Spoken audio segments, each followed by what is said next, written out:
So in this video, we are going to learn about basic accounting terms. क्यों इससे हम शुरू कर रहे हैं, उसका पर्पस ये है कि हर लैंग्वेज के अपने कुछ वर्ड्स होते हैं जो स्पेशल होते हैं. उस वर्ड का अगर मीनिंग पता नहीं है तो लफड़ा हो जाता है. जैसे मैं बोलता हूँ मराठी में आई मतलब मम्मी, लेकिन को इंग्लिश में ना उसको पता नहीं है, वो आई मतलब क्या समझ लेगा, खुद. सो हर लैंग्वेज अपने कुछ वर्ड्स है जिसका मीनिंग पता हो, उस लैंग्वेज को यूज करना इजी हो जाता है. Same way accounting is also a language. इसके जो भी वर्ड्स है वो आप अच्छे समझ लो तो जो भी आप पूरा कोर्स करोगे वो समझना आपके लिए आसान हो जाएगा. ठीक है, तो लेट्स जंप इनटू इट. थोड़ा सा लेंथी वीडियो रहेगा कि बहुत सारे हमको टर्म्स समझने. तो सबसे पहले आता है बिजनेस ट्रांजैक्शन. सबसे पहले क्या है, बिजनेस. किसको मैं, sorry I made a error, वापस ले आते हैं इसको. Yes, business transaction. Business transaction में किसको कहता हूं, an economic activity that affects financial position of the business. कोई भी ऐसी चीज जिससे पैसों पे फर्क पड़ता है उसको हम बिजनेस ट्रांजैक्शन कहते हैं. क्योंकि अकाउंट्स में पैसे के अलावा बाकी कोई चीज हम रिकॉर्ड करते नहीं. तो ऐसी कोई भी चीज जिसको हम पैसों में वैल्यू कर सकते हैं और जिससे मेरे बिजनेस को इफेक्ट होता है उसको हम कहते हैं बिजनेस ट्रांजैक्शन. बार बार मैं ये वर्ड यूज करूंगा, transaction. Second comes up is account. Accounts refer to summarized record of relevant transactions of particular head. Account मतलब मैं बहुत सारे अकाउंट खाता हिंदी में बोल दो. अकाउंट मतलब इंपॉर्टेंट लैंग्वेज समझना. Summarise record of relevant transaction मतलब मैंने 50 जनों को सामान बेचा है और 50 जनों का मुझे अलग अलग हिसाब देखना है. तो जो 50 जनों के खाते हैं उसको मैं क्या बोलता हूं, account. Summarise record of relevant transaction, उस मैंने सारे ट्रांजैक्शन किया, उसकी समरी मुझे चाहिए कि राम से कितना लेना है, श्याम से कितना लेना है, रहमान से कितना लेना है, वो सारा मुझे अकाउंट में से मिलेगा. Capital, most important term. Capital मतलब कैपिटल को कहा जाता है इट्स ओनर्स अकाउंट. थोड़ा सा यहां से ग्लिच कर रहा है, so I am not writing, let it go. Yes, चलिए. सो कैपिटल क्या है, कैपिटल मतलब amount invested by the owner in the firm. जो पैसा ओनर, जो बिजनेस ओनर है, उसने जो बिजनेस में पैसा इन्वेस्ट किया है उसको ओनर अकाउंट नहीं कहेंगे, उसको कहेंगे कैपिटल अकाउंट. कैपिटल मतलब ओनर का खुद का अकाउंट. हमको ये समझना बहुत जरूरी है. ओनर का क्या है, खुद का अकाउंट है, उसको हम क्या कहते हैं, कैपिटल. सो बहुत सारी बेसिक टर्म्स हमको क्लियर करनी है. और आपको और अकाउंट डिटेल में जानना हो तो डिस्क्रिप्शन में लिंक दी गई है जिसमें बहुत सारे मेरे वीडियोस है. इवन आपको पूरा कोर्स सीखना हो उसकी भी लिंक डाली गई है. तो प्लीज डिस्क्रिप्शन विजिट करके लाइक कीजिए, सब्सक्राइब कीजिए और अकाउंट्स का नॉलेज बढ़ाइए. आगे बढ़ते हैं हम. यस, तो कैपिटल के बाद नेक्स्ट हम टर्म समझेंगे वो है ड्रॉइंग. कैपिटल का उल्टा. ओनर जब कुछ लेके आता है तो उसको कहते हैं कैपिटल, और ओनर जब कुछ लेके जाता है बिजनेस से पर्सनल यूज के लिए उसको क्या कहते हैं, ड्राइंग्स. ये ड्राइंग वो चित्रकारी नहीं है, पेंटिंग नहीं है. ये इसलिए मैं बोला था ये टर्म सीखनी जरूरी है. व्हेन ओनर ब्रिंग्स मनी और money is worth in the business, capital. और ओनर जब पैसे विड्रॉ करके ले जाता है उसको हम क्या कहते हैं, ड्राइंग्स. Got that. नेक्स्ट है अपना असेट. एसेट की जो डेफिनेशन समझना, assets are valuable and economic resource of an enterprise useful for its operation. Business चलाने के लिए जो भी वैल्यूएबल चीजें हैं उसको हम क्या कहते हैं, एसेट्स. तो नॉर्मल अगर देखो तो हमारी मिल्कियत, नॉर्मल टर्म में एसेट खत्म हो गई, बट अकाउंटिंग टर्म में अलग अलग एसेट्स के कैटेगराइज्ड है. सबसे पहली आती है करंट एसेट. करंट मतलब झटका नहीं लगता है. करंट एसेट में ये जो बुकिश डेफिनेशन दे रहा हूं, ये आप क्या बोलते हैं, इसकी पीपीटी भी पूरी डिस्क्रिप्शन में पीपीटी भी आपके साथ यहाँ पे डाली गई है कोर्स के अंदर. बट यहाँ पे समझना ये है कि है क्या. सो मैं ये बुकिश डेफिनेशन दे रहा हूँ, रियल लाइफ डेफिनेशन दे रहा हूँ, because this is the course for everyone. Beginners, कोई साइंस बैकग्राउंड से, कोई अकाउंट्स नहीं जानता, उनके लिए मैं बात कर रहा हूँ. सो करंट एसेट मतलब ऐसी एसेट जिसकी वैल्यू डेली बेसिस पे एक्चुअल फ्लक्चुएट हो रही है, मार्केट वैल्यू की बात नहीं चल रही है, जिसकी वैल्यू डेली बेसिस पे फ्लक्चुएट होती है. फॉर एग्जांपल कैश, सुबह अलग शाम अलग. डेटर्स टर्म नहीं पता, डेटर्स मतलब मुझे जिनसे पैसा लेना है, सुबह अलग शाम अलग. बराबर है। स्टॉक सुबह अलग शाम अलग।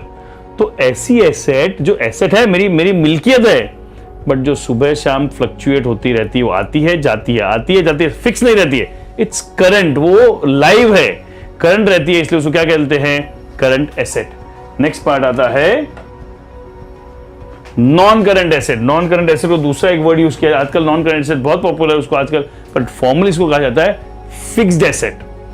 ऐसी एसेट जिसकी वैल्यू, मार्केट वैल्यू की बात नहीं कर रहा हूं, जिसकी actual value over a period तक फिक्स रहती है, उसको हम बोलते हैं नॉन करंट एसेट, या जिसको बोलते हैं फिक्स्ड एसेट। मतलब बिल्डिंग है, मशीन, बिल्डिंग 5 करोड़ में खरीदी, मेरे लिए तो रोज उसकी वैल्यू मार्केट वैल्यू बात नहीं कर रहा हूं, वो रोज वो बिल्डिंग रोज घटती बढ़ती है, कैश सुबह 1 लाख है, शाम को वो करंट हो गया, बट बिल्डिंग, मशीनरी, फर्नीचर, ये सारी फिक्स्ड एसेट है, जिसको कहते हैं non current asset. Non current asset is further divided into 2 parts. First is tangible asset, intangible. Tangible मतलब जिसको टच फील कर सकते हैं उसको टेंजिबल कहते हैं। Building, machinery, computers, tab, mobile, मेरा चश्मा, everything is a tangible asset. और दूसरा होता है इनटेंजिबल एसेट। इनटेंजिबल एसेट मतलब वो भी एसेट है, बट जिसको हम टच फील नहीं कर सकते। गुडविल, मेरी गुडविल है मार्केट में, बट वैल्यू दिखती नहीं है, टच फील नहीं कर सकता।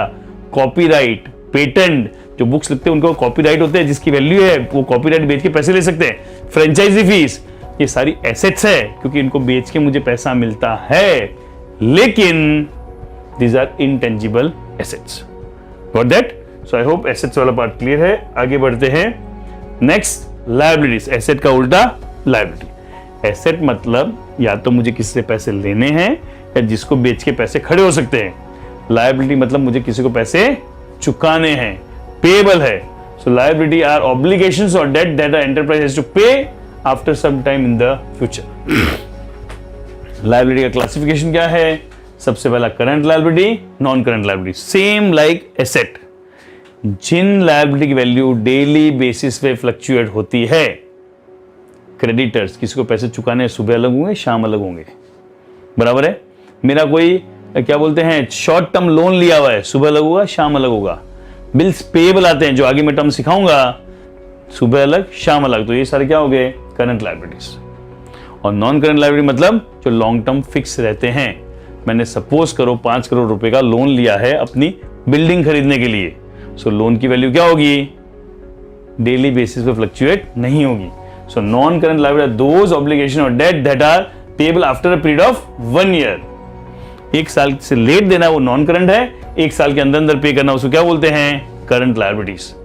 आई hope you are very getting this terms very clear. Terms समझना, क्यों आगे जब मैं पूरा कोर्स कराऊंगा तो इन टर्म्स के बारे में बात करूंगा तो आपको जल्दी समझ में आएगा। Next is profit, gain, loss. हमको लगता है प्रॉफिट और गेन एक ही चीज है, नहीं। The excess of revenue over its related expense during the accounting period is known as profit. मैंने सामान बेचा, सामान खरीदा, उसमें सारे खर्चे किए, उसको बोलते हैं प्रॉफिट।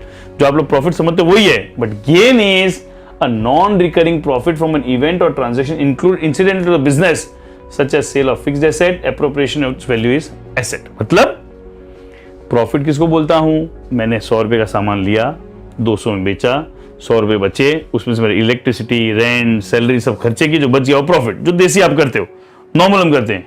बट गेन किसको बोलता हूं?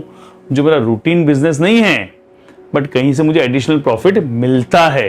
जैसे मेरी एसेट पुरानी हो गई, मैंने उसको प्रॉफिट में बेचा, प्रॉफिट। मेरे पास शेयर थे, मैंने बेचे, तो वो मेरा बिजनेस नहीं है, वो क्या हो गया? गेन। मतलब बिजनेस में से जो कमाया उसको बोलता हूं प्रॉफिट, बिजनेस के अलावा जहां कहीं से भी कमाया उसको मैं क्या बोलता हूं? गेन। और लॉस, आई होप ज्यादा इसके ऊपर बात नहीं करूंगा, दिल को दुखता है इसलिए लॉस की ज्यादा बात नहीं। पर उल्टा, अगर मेरी रेवेन्यू मेरे एक्सपेंस से कम है या मेरे खर्चे ज्यादा है, उसको क्या कहूंगा? Loss. Okay, we move on to the next term. Next term is goods. Goods किसको कहते हैं ये बहुत समझना जरूरी है। अकाउंट में बार बार ये वर्ड आएगा पूरे कोर्स के अंदर। जिस चीज के अंदर मैं डील करता हूं, मैं टिपिकली टर्म्स नहीं पढ़ रहा हूं, आपको समझना उस लैंग्वेज में समझा रहा हूं। तो जिस चीज के अंदर हम डील करते हैं वो मेरे लिए क्या है? गुड्स है, और बाकी सारी चीजें मेरे लिए क्या है? एसेट। मतलब अगर मैं इलेक्ट्रॉनिक डीलर हूं तो टीवी मेरे लिए गुड्स है, सामान है, माल है। फ्रिज मेरे लिए सामान है, माल है, गुड्स है। वॉशिंग मशीन सामान है, माल है, गुड्स है। लेकिन अगर मैं साड़ी डीलर हूं तो मेरे लिए साड़ी गुड्स है, टीवी मेरे लिए क्या हो जाएगा, एसेट। तो जिस चीज का मेरा बिजनेस है वो जो मैं खरीदता बेचता हूं उसको मैं बोलता हूं गुड्स। अकाउंटिंग में उसको क्या कहा जाता है, गुड्स। और फिर उसके अंदर आता है परचेज। परचेज सिंपल, ज्यादा इसके अंदर डिटेल नहीं जा रहा हूं। परचेज मतलब सामान खरीदते हैं। तो वर्ड ओवरऑल बड़ा वर्ड क्या है, गुड्स। जिस चीज का मेरा बिजनेस है उसको बोलता हूं गुड्स।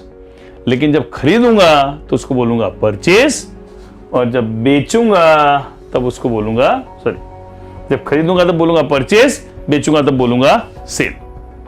ठीक है।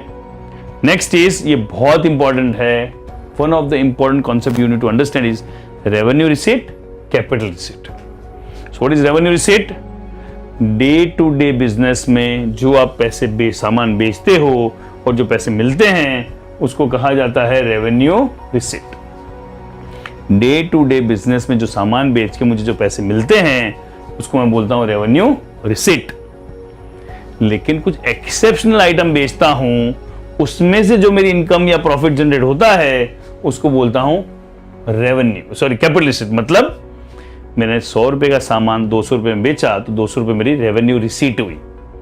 लेकिन मैंने मेरी मशीन बेची तो क्या हुई, कैपिटल रिसीट हुई। ये टेक्निकल टर्म्स आपको बोला ऐसा पहले भी तो बताया था, वो अलग पर्सपेक्टिव से बताया था, गेन और प्रॉफिट के पर्सपेक्टिव से बताया था। बट ये वर्ड्स यूज होते हैं। रेवेन्यू रिसीट मतलब मेरे डे टू डे बिजनेस से जो पैसा आया उसको रेवेन्यू रिसीट बोलता हूं। एक्सेप्शनल कहीं से पैसा है उसको क्या बोलता हूं, कैपिटल रिसीट। ठीक है। Next is expense. तो expense, cost incurred by business for earning revenue is known as expense. Simple है, कोई बड़ा रॉकेट साइंस नहीं है, बट इसमें भी डिवीजन है, revenue expenditure, capital expenditure. Very very very important difference. Revenue expenditure और कैपिटल एक्सपेंडिचर फर्क क्या है? जो day to day business run करने के लिए खर्चे करता हूं उसको मैं बोलता हूं revenue expenditure. Day to day business run करने के लिए खर्चे होते हैं उसको क्या बोलता हूं, revenue expenditure. Example, salary, electricity, rent, refreshment expense, day to day business के खर्चे हैं, उसको क्या बोलता हूं, रेवेन्यू एक्सपेंडिचर। और कैपिटल एक्सपेंडिचर किसको बोलता हूं, any expense incurred whose benefit you will get more than 1 year। ऐसा कोई खर्चा जिसका फायदा आपको 1 साल से ज्यादा के लिए मिलने वाला है उसको हम बोलते हैं capital expenditure. In short, these are my day to day expense and these are जो मैं एसेट खरीदता हूं, मैं मेरी मिल्कियत जो खरीदता हूं क्या हो गया, कैपिटल एक्सपेंडिचर। मैंने मशीन खरीदी, उसका 1 साल, 2 साल, 3 साल, 4 साल, 5 साल तक फायदा मिलने वाला है। लेकिन मैंने सैलरी पे की, इस महीने की पे की, इसी महीने फायदा मिलने वाला है। So revenue expenditure day to day running business के लिए, कैपिटल एक्सपेंडिचर जो खर्च करने के बाद 1 साल से ज्यादा मुझे फायदा मिलता है उसको क्या बोलता हूं, कैपिटल एक्सपेंडिचर। और इसका तीसरा भाई बड़ा खतरनाक, वो समझना है, ये कईयों को पल्ले नहीं पड़ता, उसको बोलता हूं डिफर्ड रेवेन्यू एक्सपेंडिचर। ये क्या बोलते हैं, वो छक्का है, मेल होता है, फीमेल होता है, छक्का है, दोनों का वर्जन है। Don't get into that funny part, but basically revenue expenditure क्या है समझिए। डिफर्ड रेवेन्यू एक्सपेंडिचर क्या है, जो बेसिकली दिखता रेवेन्यू सा है बट जिसका फायदा मैं 1 साल से ज्यादा के लिए लेता हूं, तो उस रेवेन्यू को मैंने डिफर किया है, आगे तक ठेला है, तो उसको मैं कैपिटल एक्सपेंडिचर नहीं बोल सकता, उसको मैं बोलता हूं deferred revenue expenditure. Classic example है, मैंने जब मेरा बिजनेस शुरू किया, एक साथ 10 लाख रुपए का मार्केटिंग कैंपेन रन किया। So marketing advertisement is the revenue expenditure, day to day running के लिए चाहिए, राइट। लेकिन मैंने जब 10 लाख रुपए खर्च किया तो ये सोच के किया कि एक बार में बड़ा खर्चा कर दूंगा तो इसका फायदा मुझे 3 साल तक मिलेगा, इसका फायदा मुझे 5 साल तक मिलेगा। तो फिर जो 10 लाख रुपए खर्चा किया है उसको प्रॉफिट लॉस अकाउंट में उसको 5 साल में डिवाइड करता हूं। पहले साल का खर्चा 2 लाख, दूसरे साल का खर्चा 2 लाख, तीसरे साल का खर्चा 2 लाख। मैंने एक्सपेंस को डिफर कर दिया, एक्सपेंस को आगे ठेल दिया। That is deferred revenue expenditure. I hope everybody is clear with this, very important. Revenue expenditure day to day running, capital expenditure जिसका फायदा 1 साल से ज्यादा के लिए मिलता है, डिफर्ड रेवेन्यू एक्सपेंडिचर जो बेसिकली रेवेन्यू एक्सपेंडिचर है जिसका फायदा हम 1 साल से ज्यादा के लिए लेते हैं। Next comes profit and gain, जो ऑलरेडी हम एक बार आगे डिस्कस कर चुके हैं, सो वापस इसको रिपीट नहीं कर रहा हूं। Next is discount. डिस्काउंट दो तरह के होते हैं, trade discount, cash discount. Important difference, trade discount को मैं बनाता हूं उल्लू बनाने का डिस्काउंट। ट्रेड डिस्काउंट ऐसा डिस्काउंट है जो हर किसी को मिलता है जो भी मेरे साथ बिजनेस करता है, सिर्फ आपको लुभाने के लिए देता हूं। जो सेल होती है ना 10% डिस्काउंट, जो आता है सबको ही मिलता है। सो बेसिकली मैं प्राइस ओवर करके उसको लो करता हूं, इट्स अ ट्रेड डिस्काउंट। तो बोले करते क्यों हैं, लोग ये भाषा समझते हैं। So trade discount is a discount जो आप मेरे साथ बिजनेस करोगे आपको मिलेगा, कोई कंडीशन फुलफिल नहीं करनी, मेरे से सामान खरीदना है और सामान नहीं खरीदो तो डिस्काउंट दूंगा क्यों। But cash discount has a specific purpose. Cash discount is a discount given only on fulfilling the condition and that too of the payment. मतलब आप मेरे पास आए, मैंने बोला 100 रुपए का मेरा सामान है, आप मेरे से खरीदेंगे 10% डिस्काउंट दूंगा, तो 90% उल्लू बनाने का डिस्काउंट। ट्रेड डिस्काउंट उल्लू बनाने का डिस्काउंट। फिर मैंने बोला अगर आज का आज अगर आप पेमेंट करते हो तो आपको 2% डिस्काउंट दूंगा, मतलब मैं 88 रुपीज आपसे लूंगा। सो 2% किसको मिलेगा, जो आज का आज पेमेंट करेगा उसको ही, बाकी किसी को नहीं मिलेगा। Trade discount everyone gets, cash discounts only few gets who make payment on time. Fine. Next entry is purchase return. Pretty simple. कुछ टर्म्स में स्पीड जाऊंगा। सामान खरीदा वापस दे उसको बोलूंगा परचेज रिटर्न। सेल किया सेल्स रिटर्न, सामान बेचा उसको सेल्स बोलते हैं, जो वापस आया उसको सेल्स रिटर्न बोलते हैं। Important is debtors. When we sell goods, हम सामान बेचते हैं और पैसे मिलने बाकी है, मिलने बाकी है, उसको हम क्या कहते हैं, डेटर्स। मैंने सामान बेचा और आपसे पैसे मिलने बाकी है, उसको B silent, it is not debtors, it is debtors. So किसी से मुझे पैसे लेने हैं, किस लिए, सामान बेचा और उससे पैसे लेने बाकी है, उसको हम कहते हैं debtors.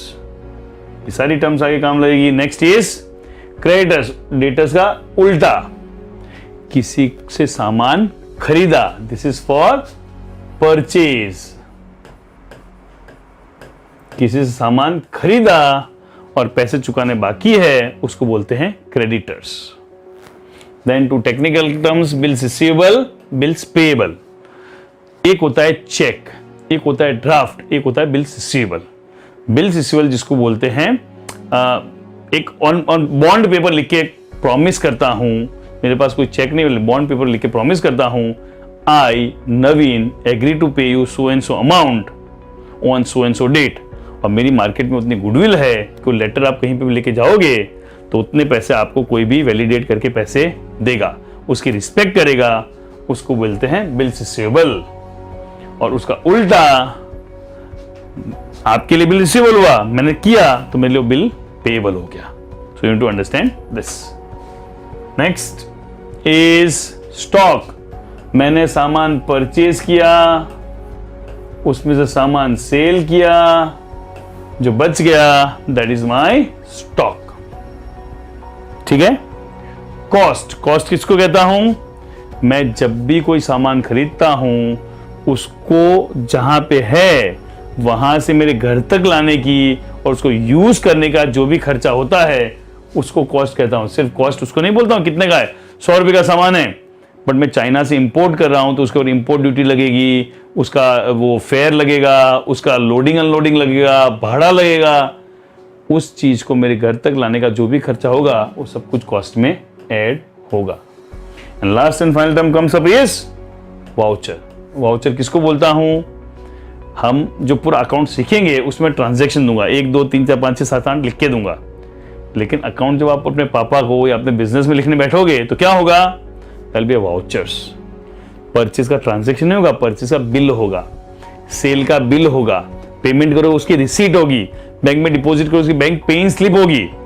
In short, voucher is a documentary evidence in support of the transaction. जो भी इवेंट बिजनेस में घटा है उसका डॉक्यूमेंट्री एविडेंस है। आप पापा को जाके बोलोगे या अपने बॉस को जाके बोलोगे, अपने बिजनेस बोलोगे, इनकम टैक्स डिपार्टमेंट को बोलोगे मेरे तो 4 लाख रुपए की सेल है, वो क्या बोलेंगे, बिल दिखाओ 4 लाख, वो चेक करेंगे। मेरे 3 लाख रुपए परचेज, वो चेक करेंगे 3 लाख, तो वो documentary evidence to support the transaction is termed as voucher. थोड़ा सा पहला वीडियो लेंदी है, बट ये कुछ टर्म्स आपके दिमाग में रहे तो आपकी ये अकाउंट्स बहुत अच्छे से आप समझ पाओगे। Thank you so much for watching.